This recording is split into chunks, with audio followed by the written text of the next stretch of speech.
Hello friends, welcome to our YouTube channel Chetas IAS. दोस्तों, आज के इस वीडियो में हम लोग बात करेंगे साउथ चाइना सी डिस्प्यूट के बारे में, दक्षिण चीन सागर विवाद।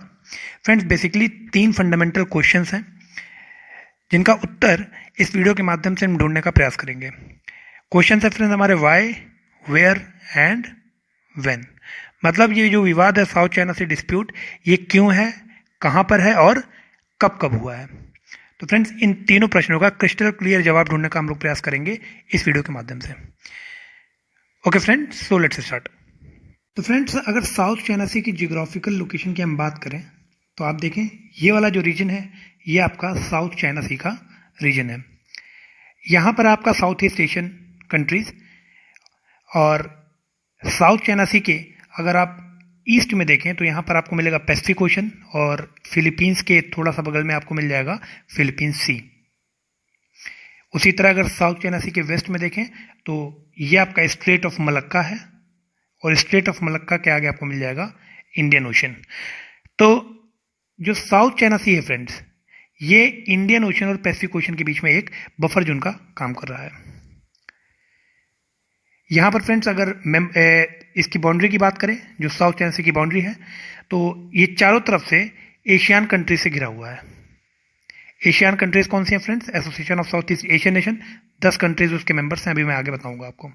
साथ ही साथ एशियन कंट्रीज के अलावा यहाँ पर चाइना आपको मिलेगा, इसका बड़ा पोर्शन साउथ चाइना सी को एक तरफ से घेरे हुए है। तो फ्रेंड्स, अगर हम देखें कि साउथ चाइना सी जो विवाद है उसमें कौन कौन सी कंट्रीज इस विवाद में शामिल है, तो उसमें आपकी एक हो जाएगी चाइना, दूसरी हो जाएगी वियतनाम, तीसरी कंट्री है फ्रेंड्स मलेशिया, फिर आपकी ब्रुनई, फिलीपींस और ताइवान। तो फ्रेंड्स, ये 6 स्टेट्स या कंट्रीज साउथ चाइना डिस्प्यूट में शामिल हैं जिनके बारे में हम आगे डिस्कशन करेंगे। फ्रेंड्स, इसमें साउथ चाइना सी के बारे में अगर कुछ इंपॉर्टेंट बातों को हम देखें तो ये एक सेमी इनक्लोज्ड सी है जो कि पैसिफिक ओशन का 6,48,000 स्क्वायर माइल्स का एरिया कवर करता है। Friends, it is surrounded by most of the Asian states or Asian nations which I have told you earlier। Asian countries की बात अगर हम करें तो फ्रेंड्स एशियन नेशंस में बेसिकली 10 कंट्रीज शामिल हैं association of south east Asian Nations में। इसमें आपकी Brunei, Cambodia, Indonesia, Laos, Vietnam, Myanmar, Philippines, Singapore, Thailand and Vietnam. Friends, ये कंट्रीज हैं, टोटल 10 कंट्री हैं जो एशियन के मेंबर्स हैं। उसके बाद फ्रेंड्स, साउथ चाइना सी में जो सबसे इंपॉर्टेंट इशू है जिसमें टेरिटोरियल डिस्प्यूट वाला पोर्शन शामिल है इस रीजन का, उसमें आते हैं आपके mainly 4 group of island. 4 group of islands हैं, उनके बारे में हम देखें तो पहले देख लेते हैं कि उनके नाम क्या हैं। इन चारों ग्रुप ऑफ आइलैंड्स में फ्रेंड्स एक है आपका परातस आइलैंड, दूसरा है पैरासेल आइलैंड, स्पार्टले आइलैंड और मैकल्सफील्ड बैंक या मैकल्सफील्ड आइलैंड। तो फ्रेंड्स, अगर इनकी लोकेशन आप देखना चाहें तो let me show you. Friends, ये आपका पैरासेल आइलैंड, यहाँ पर आपका स्पार्टले आइलैंड, मैकल्सफील्ड बैंक या फिर परातस आइलैंड। ये 4 ग्रुप ऑफ आइलैंड्स हैं जहाँ पर टेरिटोरियल डिस्प्यूट शामिल है साउथ चाइना सी के अंदर, और ये सारे कंट्रीज अपना अपना पोर्शन क्लेम करते हैं। फ्रेंड्स, साउथ चाइना सी में ये सारी कंट्रीज अपने अपने क्लेम को लेकर के इतना ज़्यादा सीरियस क्यों हैं, क्यों ये साउथ चाइना सी के मैक्सिमम पोर्शन को अपना बताते हैं, इसके पीछे कुछ इंपॉर्टेंट लॉजिक है। क्योंकि फ्रेंड्स, अगर साउथ चाइना सी की इंपॉर्टेंस को हम देखें तो साउथ चाइना सी स्ट्रेटेजिकली बहुत इंपॉर्टेंट लोकेशन पे मौजूद है। जैसा कि मैंने आपको पहले ही बताया है कि इंडियन ओशन और पैसिफिक ओशन में एक बफर जोन की तरह है। साथ ही साथ फ्रेंड्स, अगर मिलिटरली, पॉलिटिकल और सोशल तीनों एस्पेक्ट की हम बात करें तो तीनों ही एस्पेक्ट में ये पोजीशन जो साउथ चाइना सी की बहुत ज़्यादा इंपॉर्टेंट है। ट्रेड के पॉइंट ऑफ व्यू से भी ये बहुत ज़्यादा इंपॉर्टेंट लोकेशन है, सिग्निफिकेंट लोकेशन है। Almost half of the world shipping tonnage lies to this region and we can say that in terms of oil imports और एलएनजी ट्रेड के अगर केस में हम बात करें फ्रेंड्स, तो दुनिया का, वर्ल्ड का almost 2/3 LNG trade South China Sea region से किया जाता है। तो इन सब चीज़ों को देखते हुए इकोनॉमिक इंपॉर्टेंस इस रीजन का बहुत ज़्यादा बढ़ जाता है। साथ ही साथ फ्रेंड्स, अगर रिसोर्सेज की बात करें हम तो नेचुरल रिसोर्सेज में फिशिंग, जो वर्ल्ड्स के 19 फिशिंग जोन्स हैं उसमें साउथ चाइना सी रीजन की 4th रैंकिंग है टोटल एनुअल मैरीन प्रोडक्शन में। तो नेचुरल रिसोर्सेज में भी, चाहे वो लिविंग या नॉन लिविंग हो, ये रीजन बहुत ज़्यादा सिग्निफिकेंट और इंपॉर्टेंट रिच है। इसलिए सारे कंट्रीज यहाँ पर अपने अपने राइट्स को क्लेम करते हैं। साउथ चाइना सी में सबसे ज़्यादा अगर स्ट्रांग कंट्री की बात करें, चाहे वो मिलिटरीली हो या फिर इकोनॉमिक हो, तो वो है चाइना। और चाइना ने इसी बात का फ़ायदा उठाते हुए इस रीजन के सबसे बड़े पोर्शन में क्लेम किया है। ऑलमोस्ट पूरे साउथ चाइना सी में ही चाइना ने क्लेम कर दिया है। और एक क्लेम किया है किस माध्यम से, तो चाइना ने 9 डैश लाइन बनाई है, और 9 डैश लाइन इसने बनाई है साउथ चाइना सी के जस्ट बॉर्डर पे, और पूरा साउथ चाइना सी ही इसमें कवर कर लिया है चाइना ने अपने क्लेम के अंदर इन 9 डैश लाइन्स के जरिए। अब 9 डैश लाइन की क्या हिस्ट्री है, कैसे इमर्ज हुआ, इसके बारे में भी हम आगे बात करेंगे। उसके बाद फ्रेंड्स अगर हम देखें, ये हमारा साउथ चाइना सी है पूरा। साउथ चाइना सी में बेसिकली 2 टाइप के डिस्प्यूट हैं, जैसा कि मैंने आपको पहले बताया है, मैरीटाइम बाउंड्री डिस्प्यूट और टेरिटोरियल डिस्प्यूट। 6 कंट्रीज के बीच में डिस्प्यूट चलता है। टेरिटोरियल डिस्प्यूट की बात करें तो यहाँ पर जो परासल आइलैंड है उस पर बेसिकली 2 कंट्रीज अपना क्लेम करते हैं, वियतनाम और चाइना। और इस पार्टले आइलैंड पे ये 6 नेशंस अपना अपना क्लेम करते हैं, Vietnam, China, Philippines, Malaysia, Brunei and Taiwan. अगर चाइना के क्लेम की बात करें फ्रेंड्स, तो चाइना का जो क्लेम है उसके पीछे का जो बैकअप है, मतलब जो लीगलिटी है, वो उस पर अभी भी बहुत बड़ा क्वेश्चन मार्क लगा हुआ है, क्योंकि इसका जो क्लेम है वो हिस्टोरिकल एविडेंसेस और आर्कियोलॉजिकल फाइंडिंग्स के आधार पर बेस्ड है। एंशिएंट डॉक्यूमेंट्स के आधार पर ये क्लेम करते हैं कि ये जो पूरा रीजन है ये हमसे बिलोंग करता है 9 डैश लाइन के जरिए। इनके क्लेम को थोड़ा सा समझते हैं चाइना के। तो फ्रेंड्स अगर चाइना का क्लेम देखिए तो ये ऑलमोस्ट पूरे ही साउथ चाइना सी पर है, ठीक है। क्लेम करने के पीछे जो बेसिस है, आधार है, वो कहते हैं कि एंशिएंट टाइम में, अगर हम बात करें 1930 में, according to China historical claim, 1930 में इस पूरे रीजन पे चाइना का ज्यूरिडिक्शन था। 1933 में बोलते हैं पार्सले और स्पार्टले आइलैंड, ये दोनों ही हमारे ज्यूरिडिक्शन में थे, ठीक है, जहाँ पर सबसे ज़्यादा टेरिटोरियल डिस्प्यूट चलता है। उसके बाद फ्रेंड्स से थोड़ा सा अगर हम इसको और डीप में देखें तो 1933 में चाइना से फ्रांस ने ये दोनों आइलैंड अपने पास वापस ले लिए थे। कैसे फ्रांस कैसे पिक्चर में आ गया, क्योंकि इन दोनों आइलैंड्स पे जैसा कि मैंने बताया चाइना और वियतनाम दोनों का ही क्लेम रहता है। तो फ्रेंड्स वियतनाम जो कि फ्रांस की कॉलोनी थी, उपनिवेश थी, इसलिए फ्रांस वियतनाम के बिहाफ पर चाइना से आइलैंड वापस ले लेता है 1933 में। तो थोड़ा सा इसकी जो क्रोनोलॉजी है इवेंट्स की, ये हम लोग देखते हैं। सबसे पहले फ्रेंड्स 1930 में चाइना का हिस्टोरिकल क्लेम होता है इस पूरे रीजन पर। 1933 में चाइना बोलता है कि परासल और स्प्रेटले, इन दोनों आइलैंड पे मेरा ज्यूरिडिक्शन है। 1933 में फ्रेंड्स फ्रांस चाइना से दोनों आइलैंड वापस ले लेता है। कौन से दोनों आइलैंड, परासल और स्प्रेटले, ये दोनों आइलैंड चाइना से फ्रांस वापस ले लेता है। 1938 में फ्रेंड्स फ्रांस ये दोनों आइलैंड जापान को दे देता है, या हम कह सकते हैं जापान 1938 में इन दोनों आइलैंड को फ्रांस से ले लेता है, परासल और स्प्रेटले को। और सेकेंड वर्ल्ड वार के दौरान जापान ने स्प्रेटले आइलैंड का इस्तेमाल किया एज अ सबमरीन बेस या नवल बेस की तरह। तो मतलब अब 1938 की अगर टाइमलाइन हम देखें तो ये दोनों आइलैंड किसके ज्यूरिडिक्शन में है, जापान के ज्यूरिडिक्शन में है। अब इस टाइम पीरियड के बीच में फ्रेंड्स 1930 से लेकर के 1940 तक कभी भी चाइना ने दोबारा क्लेम नहीं किया इन दोनों आइलैंड पे। फिर 1947 में अचानक ये दोबारा से क्लेम करने लगा, ठीक है। अब इस चीज़ का जो भी हो, इसके पीछे का मतलब जो बेसिस है, हो सकता है कि इसने देखा जापान ने किस तरह से मिलिट्रीली इसका इस्तेमाल किया, और मेरीन बेस की तरह। तो डिफेंस एरिया में देखें तो ये बहुत ज़्यादा इंपॉर्टेंट लोकेशन हो जाती है, चाइना को ये समझ में आ जाता है। उस वक्त थोड़े से साइंटिफिक एडवांसमेंट, टेक्नोलॉजिकल डेवलपमेंट हो गए थे, जिससे वो यहाँ के अब रिसोर्सेज को एक्सप्लॉइट करने के लिए रेडी थे। इस वजह से भी चाइना 1947 में अचानक जगता है और बोलता है ये दोनों आइलैंड हमारे हैं। 1947 में फ्रेंड्स चाइना ने अपने ऑफिशियल मैप में 11 डैश लाइन बनाना स्टार्ट कर दिया, पूरे साउथ चाइना सी को घेरते हुए, ठीक है। इस तरह से 11 डैश लाइन इन्होंने बनाना स्टार्ट कर दिया पूरे साउथ चाइना सी को घेरते हुए। अब ये जो 11 डैश लाइन बनाया, इसके पीछे का बेसिस, इसके पीछे का जो प्रूफ है, वो इन्होंने क्या दिखाया कि 1936 का चाइना का एक अनऑफिशियल मैप था, उसमें उन्होंने अपने मैप में 11 डैश लाइन बना करके पूरा एरिया अपने रीजन में या अपने ज्यूरिडिक्शन में दिखा रखा था। तो ये बेसिस है इनका, इनके क्लेम का ये बेसिस है, जो कि हम कह सकते हैं आर्कियोलॉजिकल फाइंडिंग्स और एंशिएंट डॉक्यूमेंट्स के ऊपर आधारित है। तो फ्रेंड्स इसीलिए अभी भी जो चाइना का क्लेम है, 11 डैश लाइन हो या 9 डैश लाइन हो, उस पर बहुत बड़ा क्वेश्चन मार्क लगा है, वर्ल्ड इसको एक्सेप्ट नहीं कर पा रहा है। 1957 में फ्रेंड्स क्या होता है, 1947 के बाद 1957 में चाइना ने जो क्लेम 11 डैश लाइन के जरिए किया था, उसको अब 9 डैश लाइन के जरिए करने लगते हैं। मतलब 11 डैश लाइन का नाम बदलकर अब 9 डैश लाइन हो जाता है। ये क्यों होता है फ्रेंड्स, क्योंकि यहाँ पर आप देखेंगे स्प्रेटले आइलैंड के पास यहाँ पर एक आइलैंड है जो चाइना को वियतनाम को हैंडओवर करना पड़ता है। तो इस आइलैंड को हैंडओवर करने के बाद अब ये जो 11 डैश लाइन का क्लेम है, इसको इन्होंने बदल दिया 9 डैश लाइन्स में। इसके बाद फ्रेंड्स 1988 में चाइनीज और वियतनामीज आर्मी के बीच में एक फेस ऑफ देखने को मिलता है, जिसमें साउथ जॉनसन रीफ, जो कि स्प्रेटले आइलैंड का ही एक पार्ट है, आप देख सकते हैं यहाँ पर आपका है स्प्रेटले आइलैंड और ये है आपका साउथ जॉनसन रीफ।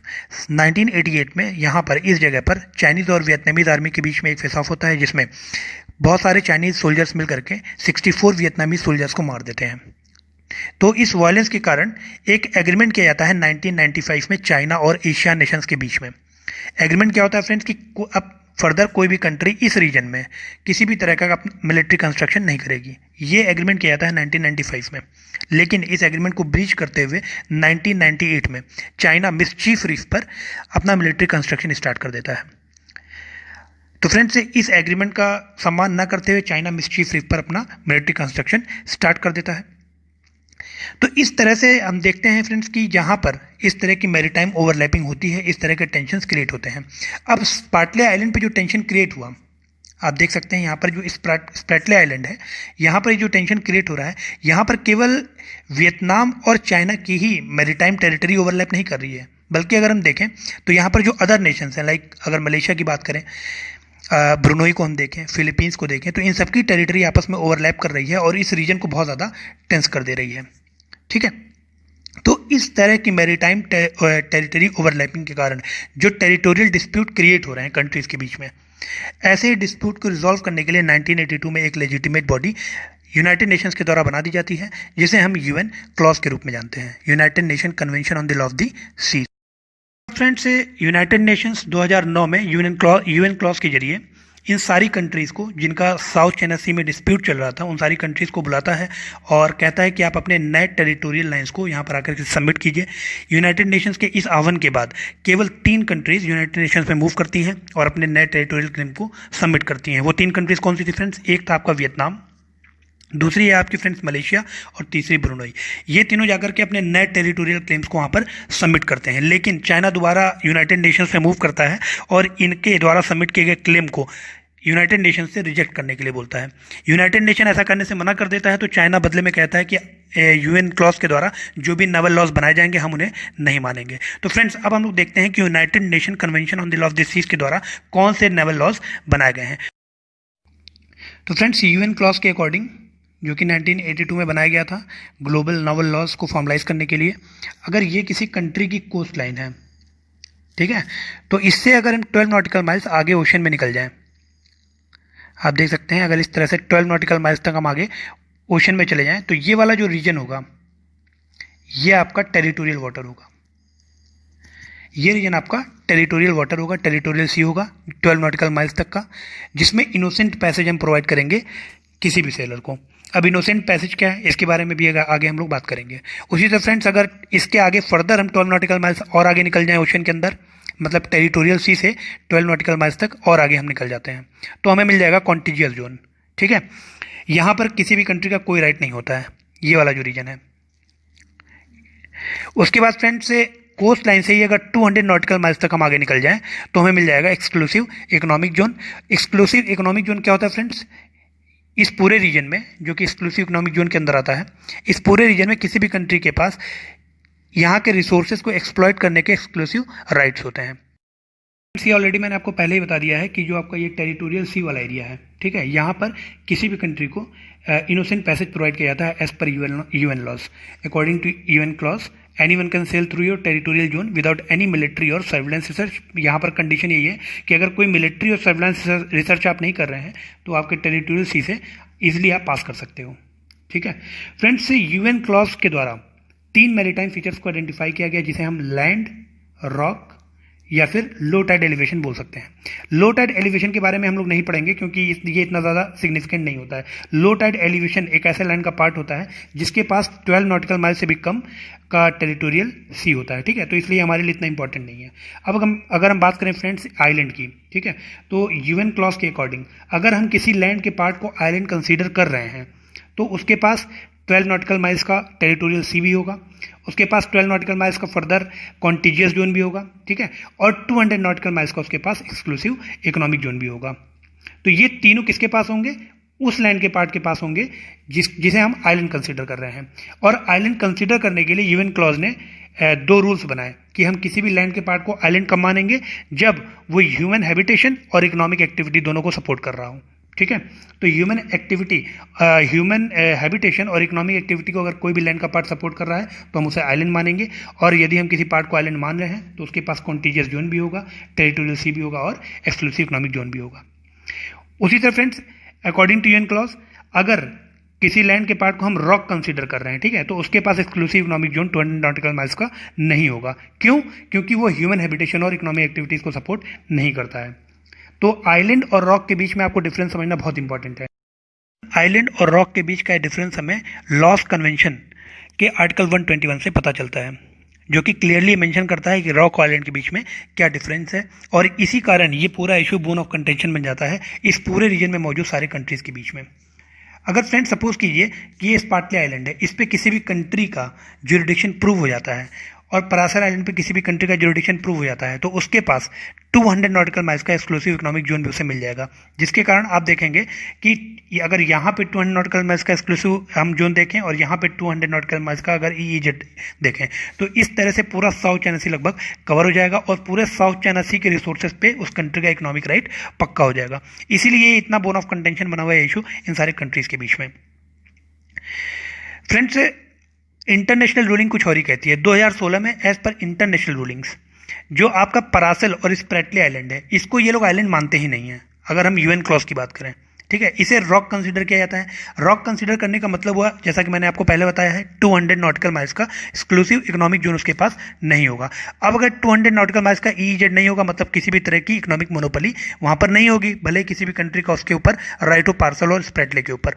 इसी तरह फ्रेंड्स, इस बेसिस पे हम कह सकते हैं कि अगर चाइना कहता भी है कि पार्सल और स्प्रेटले आइलैंड पे उसका अपना ज्यूरिडिक्शन है, तो भी उस पूरे रीजन का जो इकोनॉमिक रिसोर्स है उसके ऊपर उसकी हिस्टोरिक राइट कहीं से प्रूव नहीं होती है। इसी चीज को मद्देनजर रखते हुए चाइना ने 2013 में आर्टिफिशियल आइलैंड्स की बिल्डिंग स्टार्ट कर दी स्प्रेटले आइलैंड में। स्प्रेटले आइलैंड के कुछ 7 लोकेशंस पे चाइना ने कुछ आर्टिफिशियल आइलैंड बनाना स्टार्ट कर दिए, क्योंकि वहां पर पहले तो उसे आइलैंड माना नहीं जाता था स्प्रेटले और पार्सल को, क्योंकि वो ह्यूमन हैबिटेशन और इकोनॉमिक एक्टिविटी को सपोर्ट नहीं कर रहे थे। तो चाइना ने कुछ आर्टिफिशियल आइलैंड बनाया और उन आइलैंड्स पे अपने एंटी एयरक्राफ्ट और एंटी मिसाइल सिस्टम स्टैब्लिश किए, मतलब ह्यूमन हैबिटेशन और इकोनॉमिक एक्टिविटीज भी दिखाई, जिसके कारण उनको वहां के राइट्स मिल जाए ईईजेड वाले 200 नॉटिकल माइल्स वाले।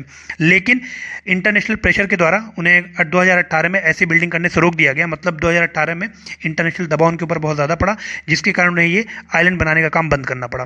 ठीक है, तो फ्रेंड्स, आज हम ये डिस्कशन क्यों कर रहे हैं? 2018 तक ये मुद्दा चला, तो फिर आज के ये डिस्कशन करने का क्या मतलब है? क्योंकि फ्रेंड्स, अगर रीसेंट टाइम की बात करें तो कुछ ऐसे नए डेवलपमेंट्स हुए जिसके कारण साउथ चाइना सी में ये विवाद दोबारा से लाइट में आ गया है। जैसे कि अगर 2013 की बात करें फ्रेंड्स, तो यूनाइटेड स्टेट्स ऑफ अमेरिका ने freedom of navigation exercise start की साउथ चाइना सी में।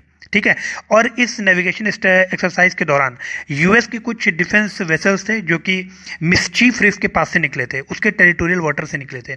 और अभी हम लोगों ने थोड़ी देर पहले पढ़ा था कि मिस्चीफ रिफ पर किसका सैन्य एस्टेब्लिशमेंट है या किसका आर्मी एस्टेब्लिशमेंट है, मिलिट्री एस्टेब्लिशमेंट, वो है फ्रेंड्स चाइना।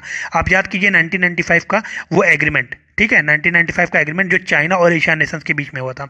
इस एग्रीमेंट को चाइना ने ब्रीच कैसे किया था? मिस्चीफ रिफ पर अपना मिलिट्री एस्टेब्लिशमेंट बना के। ठीक है, तो अब 2013 में जब यूएस वेसल यहां से निकले इसके टेरिटोरियल वाटर से, तो चाइना को प्रॉब्लम हुई। ठीक है, उसके बाद फ्रेंड अभी हाल ही की बात करें तो 9 जुलाई 2020 को यूनाइटेड स्टेट्स ऑफ अमेरिका ने $493 मिलियन का आर्म्स सेल अप्रूव किया है ताइवान को। सबसे ज्यादा प्रॉब्लम किसे होगी? तो ऑब्वियसली है चाइना को।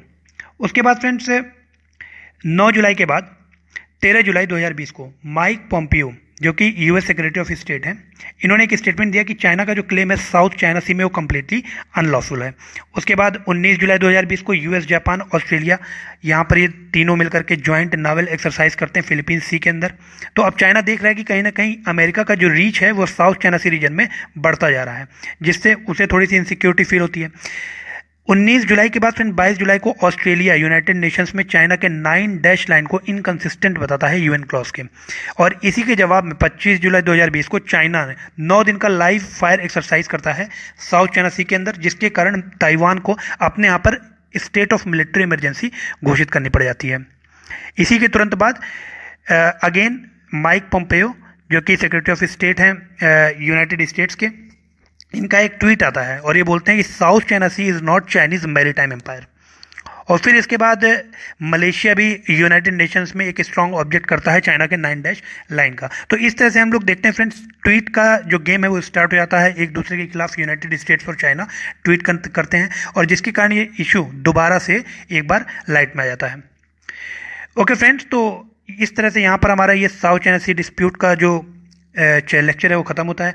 इसका वे फॉरवर्ड मैं फ्रेंड्स नहीं बता रहा हूँ, क्योंकि इसके लिए आपके पास कमेंट सेक्शन पूरा पड़ा हुआ है। आप अपना अपना वे फॉरवर्ड जो आपको लगता है कि इस विषय में क्या करना चाहिए, तो उसे आप कमेंट सेक्शन में प्लीज़ कमेंट करके बताएं। Okay friends, so thank you for watching this video. अगर फ्रेंड्स आपने अभी तक हमारे यूट्यूब चैनल को सब्सक्राइब नहीं किया है तो इसी तरह के अमेजिंग वीडियोस को देखने के लिए आप यूट्यूब चैनल को सब्सक्राइब कर लें और बेल आइकन को प्रेस कर लें। Okay friends, so thank you for watching this video.